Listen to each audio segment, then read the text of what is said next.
When you do your interviews, I mean, is there ever a line that you decide that I can't cross this line? This is too personal. This is too intimate. I don't want to ask this question. Do you ever draw a line? Yeah, I mean, I think I always thought that basically within people's activity, private life is what they don't do in public. So I would never ask questions about about that. I only talk about work, and I think I never forget that once saw this conversation with Jean-Luc Godard, and Godard was saying, whenever he sort of goes from Switzerland to France and he's at the custom officer kind of knows who he is, and they know his face, but I've never really seen a movie by his. So I think it's more important to talk about the work, and that's always sort of my methodology. And also, I mean, my curiosity is really to find out about the work. My curiosity is to find out about the context of the work, very often also about how art connects to society, and then also what are the dreams. I mean, I have one recurrent question which I always ask, which is exactly, and that's sort of the recurrent question. As of lately, I have another recurrent question, which I think, because it's important, this idea of what we can transmit also to a young generation, and I see the interview project, because I've got now 2,000 hours of film, and the idea is to little by little, also make this accessible for students. I mean, I've already done it with the books, but little by little it can be made accessible digitally. We tried now a first experiment with Karlsruhe, the Institute of the 21st Century, which is an invention of Karen Marta and Bettina Korek. The Institute tries to help the archive of the interview, and so the Institute, archives the digital interviews, and together with the university in Karlsruhe, we've actually done an experiment that we used all my footage, because the interviews are always filmed. What's the experiment? So the experiment was that we took all the footage we have of Cedric Price, the late Cedric Price, who is the visionary architect. I've got about 15 hours with him, and we basically, we tagged it. So this is new technology of tagging film, and so according to different topics. So one can go to particular segments. Yeah, so you can go to the website, and you can basically ask to see everything Cedric Price ever said about museums, or you can ask Cedric Price everything he ever said about the fun part. So, and that obviously gives the future perspective of what could happen with my material, because we could then, because I always thought, I was very inspired by Balzac as a kid, and this idea also of it being eventually a sort of a polyphonic novel. This idea of recording all these conversations, it could lead to a kind of very polyphonic novel of our time. So you could imagine one day, if this technology is further used, that maybe all the different participants in my interview project will start to talk to each other. And that's what we try to do in Venice for the first time. Now, I was invited by Katsuo Sejima, the Japanese architect, and she invited me to do a room in her Venice Architecture Biennale. So there we did for the first time this project that we actually showed my videos of interviews. So we did a portrait of the Architecture Venice Biennale and showed all these films in a room which Sana designed, Sejima and Nishigawa designed a display with 50 screens, which are they were almost defying gravity. They were very, sort of slim and very anti-gravitation screens with little chairs. And so the viewers could always have a one-to-one.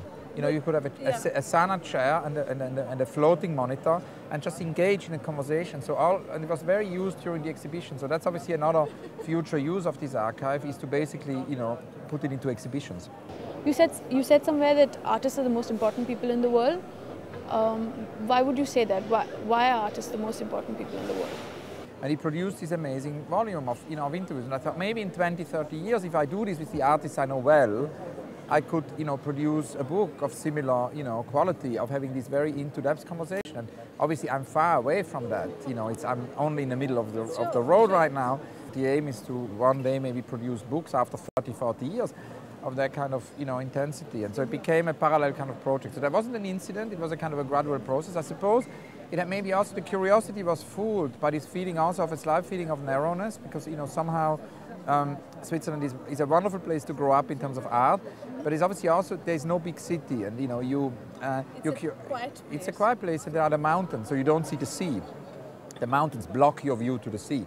So, that sort of made me then learn many languages, because I thought, I want to get ready to leave for a big city. So I learned Spanish, Russian, French, Italian, English, all of these languages, like 6, 7 languages, and to get ready to leave. And I think that was also something which prompted. And then the other thing I think was, I grew up as a single child, and as a single child, I always felt important to connect, because you're more alone as a single child than when you grow up with lots of sisters and brothers. And so I think it had to do a lot with the compensation. That's why I've always been very obsessed by dialogue. That might be another reason which triggered it. So there was not one incident. There was a sort of a context. Yeah. The question that you have in every single interview that you ask is, what is your unrealized project? You ask every artist this question. What if I were to ask you, what is your unrealized project? Dreamt of doing an exhibition with Jean-Luc Godard, the French filmmaker, and he, visionary filmmaker, and he basically did an exhibition at the Centre Georges Pompidou, which is one of my favorite shows ever.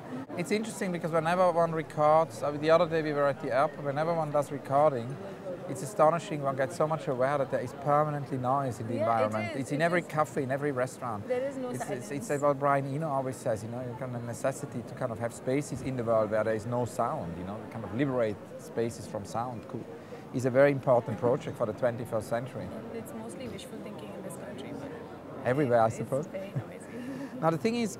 So you were saying about Godard? Yeah, Godard is an unrealized project to work with him, but also, my own biggest project is to do a project of all the unrealized projects. So this is kind of the meta project, no? Because I want to do Cedric Price did the Fun Palace. He conceived of the Fun Palace, which was his unrealized project. And in 1851, you had the Crystal Palace, very near the Serpentine, where I work as co-director, now.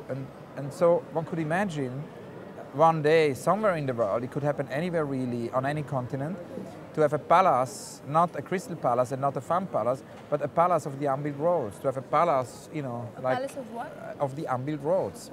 Okay. Full of unrealized projects, dreams, projects which have been too big to be realized, projects which have been too small to be realized, projects which were forgotten.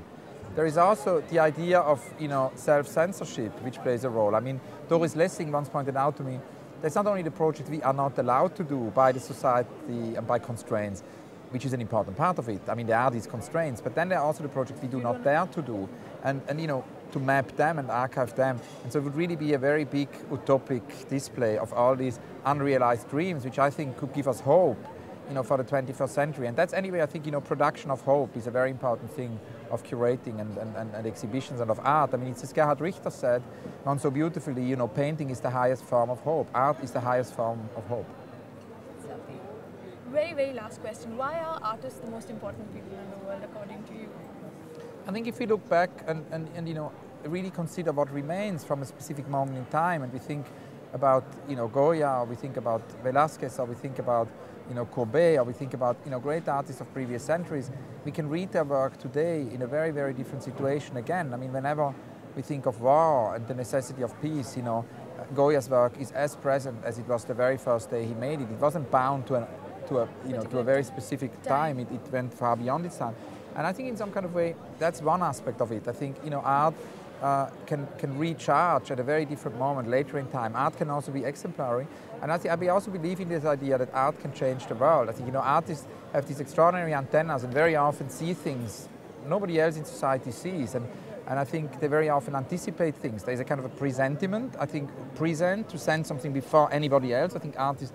And that's why, I believe in this sense, there can be a butterfly effect, and art can change the world.